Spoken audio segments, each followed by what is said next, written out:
Hello everyone, welcome to my Hellpoint review video. Now for those of you unaware, the way the channel works now is I record let's plays of one playthrough in a given game. The degree of completion is arbitrary, it's whenever I feel that I've completed most of the game. So it'd be the same way as if I were playing without recording. And after the playthrough is done, I record a review video. So this is it. Now, be advised, the review will contain spoilers. If you're looking for a spoiler-free review, this is not it.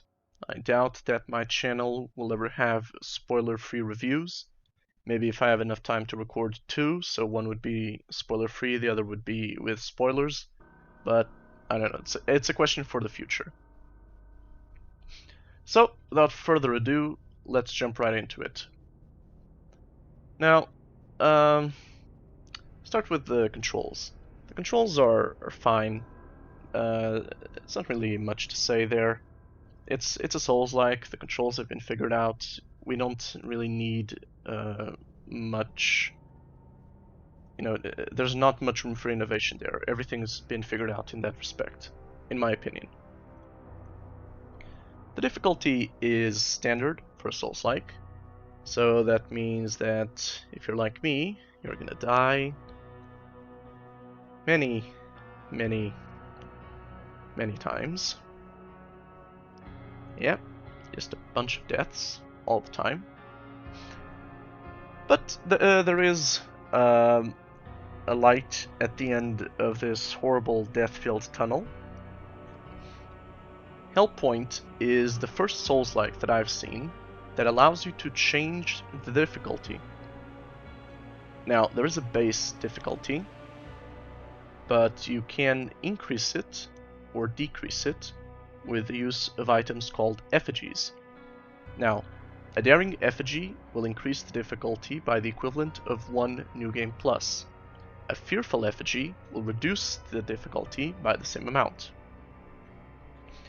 Now, if you're like me and you try to increase the difficulty before you're ready, well, you can probably guess what happens. You die.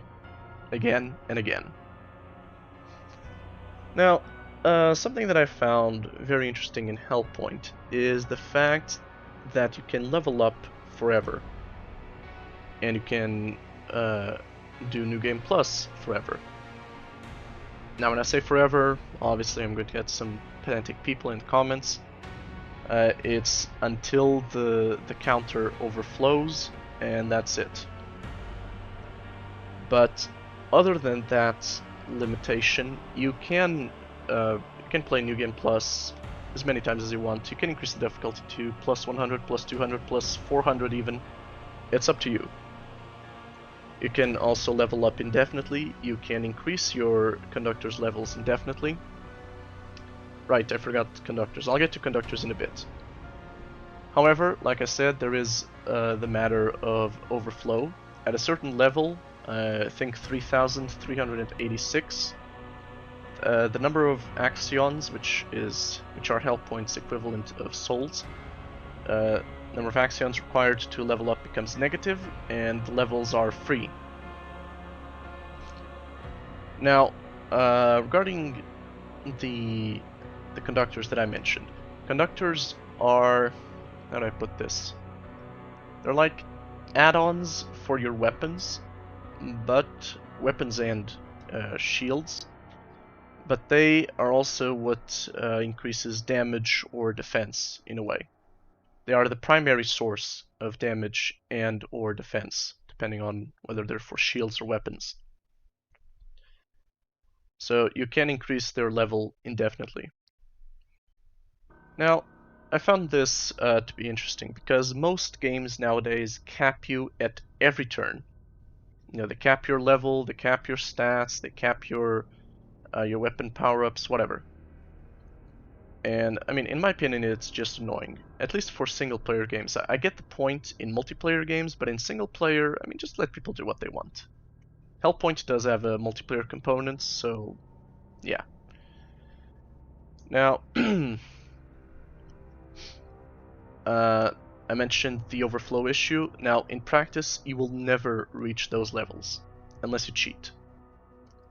If you cheat, then obviously you can get to whatever level you want, but otherwise, you just won't. And as far as New Game Plus is concerned, the devs said, I believe it was New Game Plus 25, that is the sweet spot, because after that you get diminishing returns in axions relative to the enemy's difficulty, or something like that.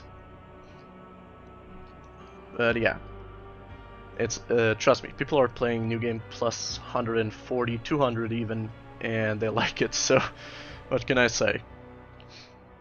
Now, as is normal for a Souls-like game, the game has a fairly deep lore. One of the things that I was surprised by in a subsequent playthrough, I think it was New Game Plus 3, was that I could swear that I was able to read one of the messages, one of the signs on the map. Now, at the time I thought, you know what, maybe this is just meant to resemble letters, but then I grew convinced that the devs had actually created an alphabet for Hellpoint. Lo and behold, I asked on the Discord, and there is indeed an alphabet for Hellpoint. And thanks to the efforts of Neil Deacon and Drats Savtar, hope I'm not butchering their names, an alphabet was actually created, even a font. Now, it should be noted that more people contributed. These were the ones who reached out to me when I asked them whether I could feature the alphabet in my review video, so they're the ones who get mentioned by name. Now, the alphabet is just a one-to-one replacement with the English alphabet, so, you know, it's no big deal there, pretty standard stuff. Now, the lore itself is fairly imaginative, with a few exceptions, one of them being the AI wants to become God angle. I mean, I think it's played out. The only difference here, the only bit where it's actually imaginative, is that the AI was designed to become God. So it's less Skynet and more... I can't even think of an example, to be honest. That's how unique it is. And the other thing that's fairly unimaginative is the use of multiple realities. I mean, we've all seen it in sci-fi. Yes, there are infinite parallel universes, yada yada. It's, again, played out. The the only thing that sets Hellpoint apart from other sci-fi games that use the infinite parallel universes thing is that when you die, as I understand it, you actually do die. What happens is that you control a different character in a separate universe, and then the ghost that you kill is actually your previous character. So that's something that I hadn't seen before. Now, on to character design. The character design is fairly unique, with the exception of humanoid enemies. I mean, let's face it, they're zombies, and zombies are, again, played out. There's not really much to say there. The gods are fairly imaginative. I mean, Osior Migoja looks like something out of a Hindu sacred book, you know, because of the multiple arms. Although maybe that's just me. And Nemundis looks like someone practicing yoga with a Protoss face. They're also very, very big. There is a third god that I didn't get to face in my first playthrough, Uthos the Ashenborn. I didn't know he was there. I'll get to it. I'll get to why in a second. So yeah, the character design is fairly imaginative. Now, those of you who know me know that I absolutely love to use magic in video games if it is available. And one of the things that annoys me all the time is the fact that mana, energy, whatever, is not recovered automatically in the vast majority of games. I don't know if it's just to to make the melee people feel like they're better than magic users, or if the devs think that magic would become overpowered otherwise. But I mean, if you're a wizard who can't even regenerate your own power, what good are you? You know?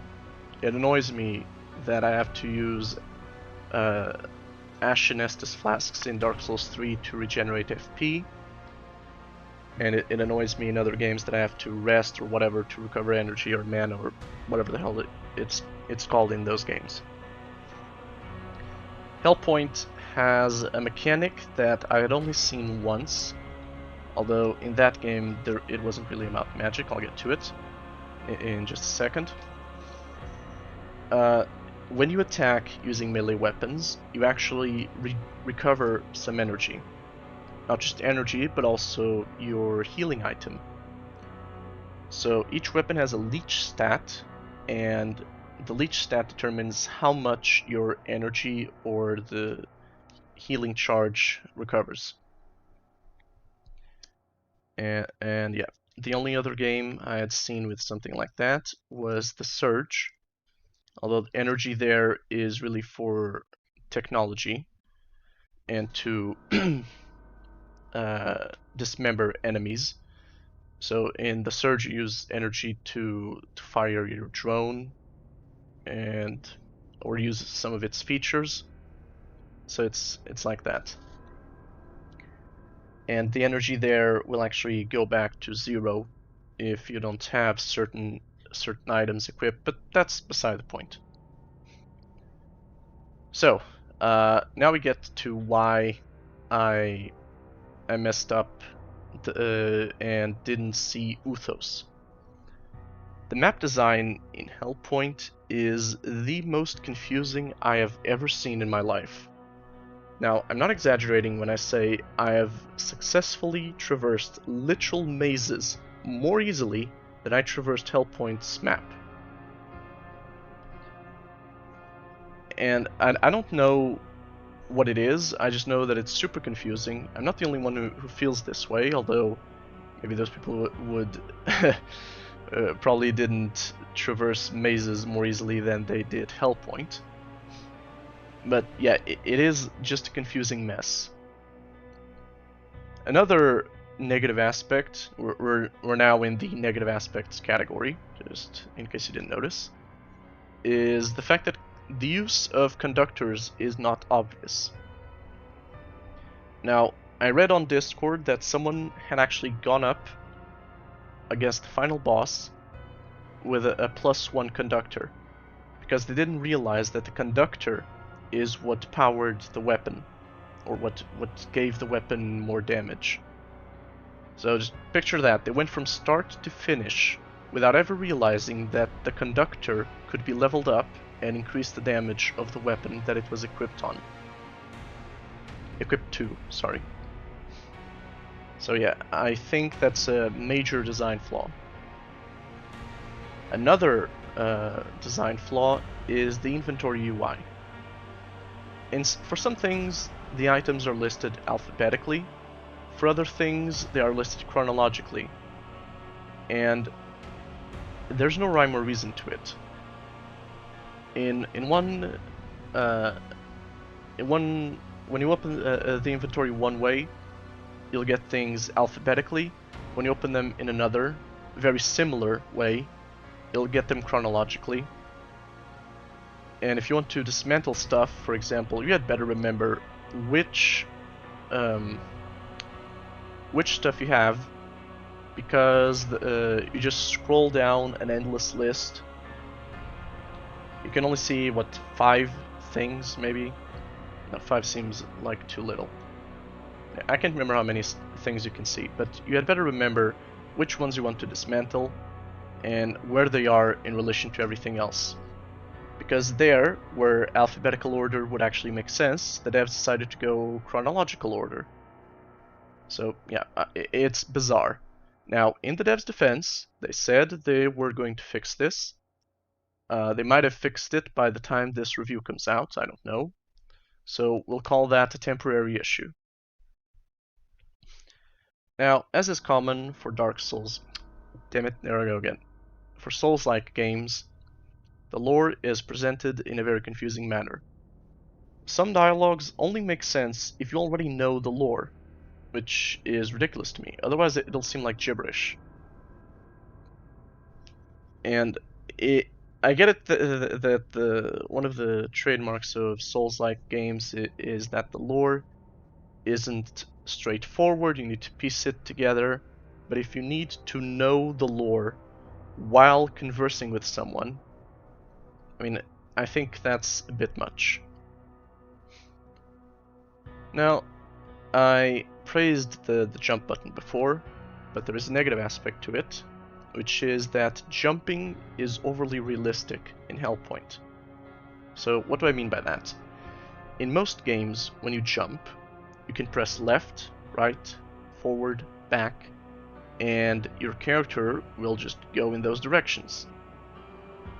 So not fluidly, not like your character is walking on air, but they will do so. In Hellpoint, this is almost non-existent. There is a certain pushing, if you will, but it's minimal. And what happens is that this leads to many deaths if you're not careful. Now, again, in the devs' defense, they made the jumps so that they are easy but counterintuitive. So, whereas you'd expect to need a running start, you actually just need to jump normally. You don't need to get a running start. And often you can just, if you need to drop down to the floor below, you can just walk off a ledge and land perfectly safe in the floor below. Now, it is easy, but it is not intuitive. So, it's a little weird.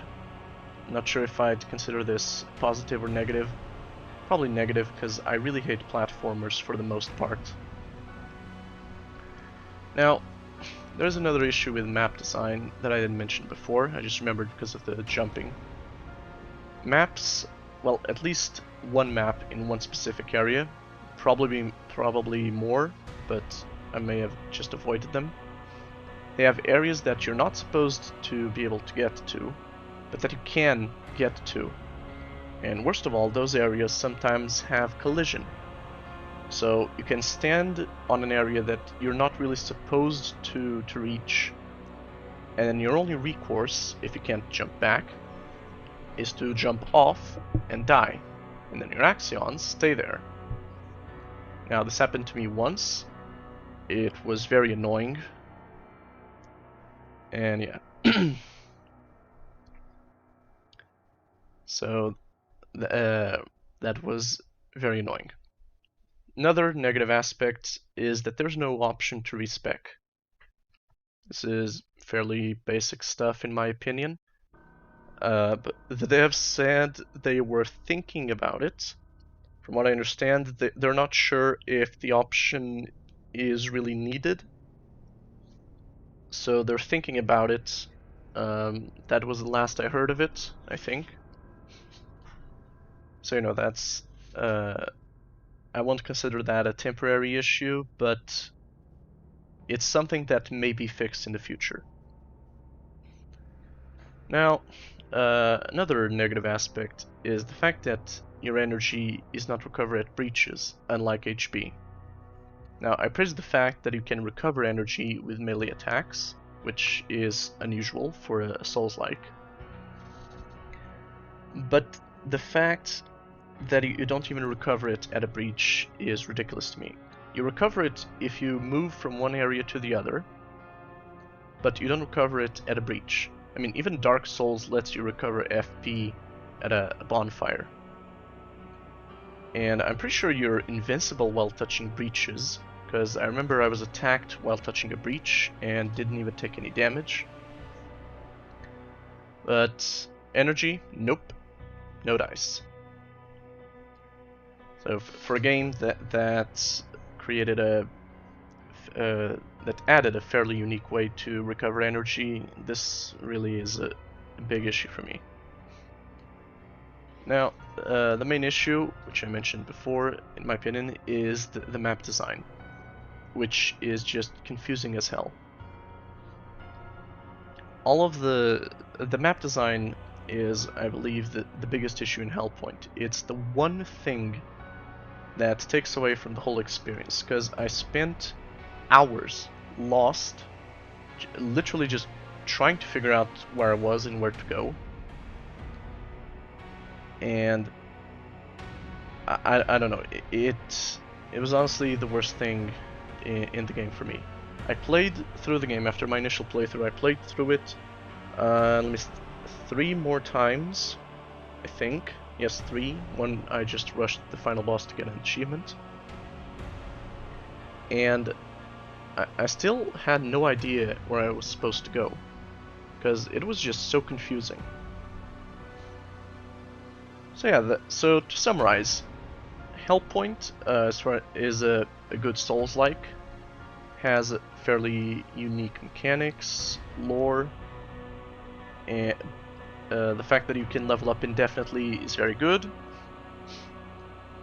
And there's also the difficulty aspect, the fact that you can change it at will within certain limits, which is very innovative. And there's also a jump button. Negative aspects, you got the awful maze-like map design. The fact that it's not obvious that the conductors are what power your weapons. The lack of a respec option, and jumping being overly realistic. The other things are minor. So yeah, that was my review for Hellpoint. Now, there won't be any more Hellpoint videos, like I said. However, I hope you'll join me for the next game. Assuming this comes out on time, the next game will be Doom Eternal. If it doesn't come out on time, then Doom Eternal Let's Plays have already been released. So, you know, we'll see. But anyway, I hope you enjoyed, and hope you'll join me again for the next video. I'll see you then.